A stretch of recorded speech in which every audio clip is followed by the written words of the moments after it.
All right, friends, achievers, we have made it to Harvard Business School. So this is one of the top schools in the country, I believe #2 business school.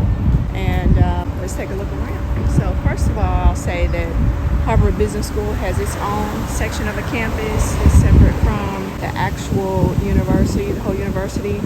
That's just how prestigious Harvard Business School is. They have their own campus, and it's really a beautiful campus. There's lots of green space. There's lots of recreational area. Right across the street is the stadium. The stadium there, athletic complex is there.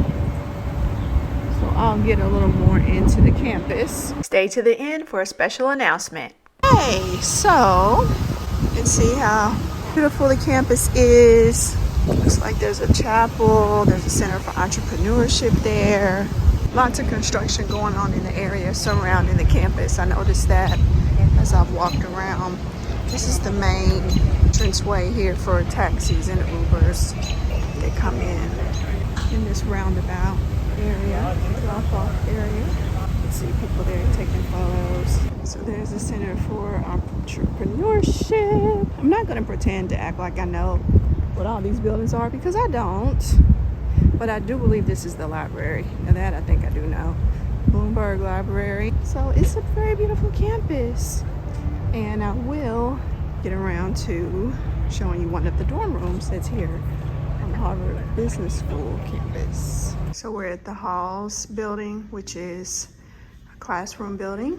Very nice facilities here, as you would imagine that there would be in Hawes Hall. Very tech enabled. So we are approaching Gallatin Hall. Very pretty entryway. Just looks so relaxing.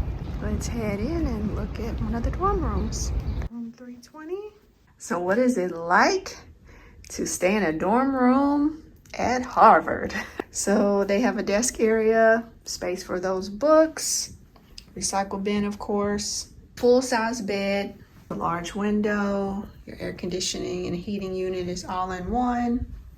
The painting is very nice in here. It's very clean. Has your necessities, has an ottoman there. Good size closet, chest of drawers, another window, looks out into the courtyard. And this is Gallatin and it's dark so you can't see much, but looks out into the courtyard there. We got your bathroom, stand-up shower. That's about it.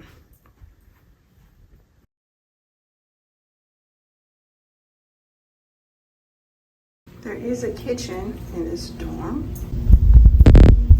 So here's some more of the grounds of Harvard Business School campus. So all of this is the business school side. Lots of places to sit and relax and eat. Lots of outdoor space. Thank you so much for watching. Now over on my website, there are plenty of free resources, which I'm sure you're already aware. Budgets, investing guides, videos. But you can use this discount code off of anything on my website for a limited time.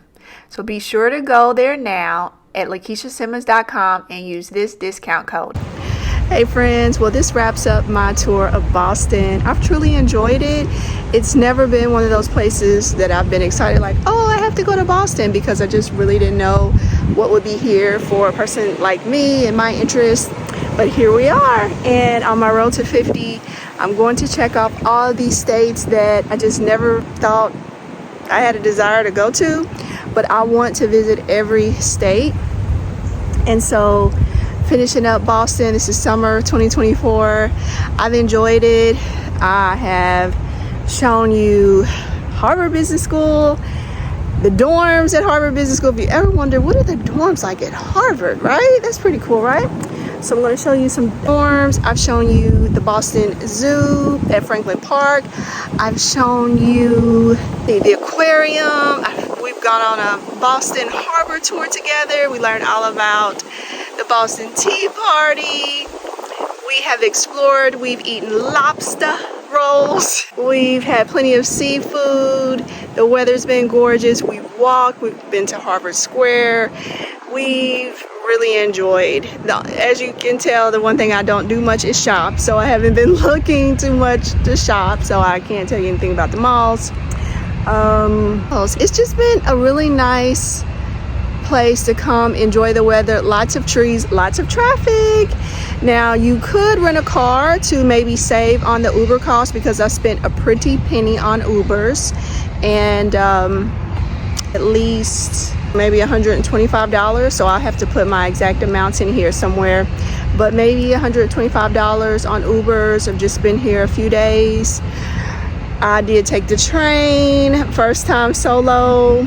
I've taught you all about my solo trip, had some savings. We've had some heart-to-heart conversations, so I hope you really enjoyed this episode to Boston. Stay tuned to see where I'm going next. And hey Achievers, what have you been telling yourself that you're bad at, that you don't even know if you're bad at it or not? I know when I was growing up, I always told myself that I was terrible at math, and because of it, I ended up getting D's and F's. I didn't get D's and F's because I was actually bad. It was because I thought I was bad. Because once I realized I was good, I ended up with a Ph.D. And you have to be good at math to get a Ph.D. So what can you be good at? Glad you asked. What about investing? Yep, I know it sounds scary, I know it sounds foreign, but it's not. And I want to teach you what options are available to you, because I know that's one of the things that's been holding you back. You don't know what you should be investing in. So I'm going to break down how the stock market works and what might be better for you. Target funds, global funds, what about tech stocks, value stocks? Who knows, right? You don't know. So come to this next workshop so you can learn about all the different types of funds and which one might be best for you. See you there.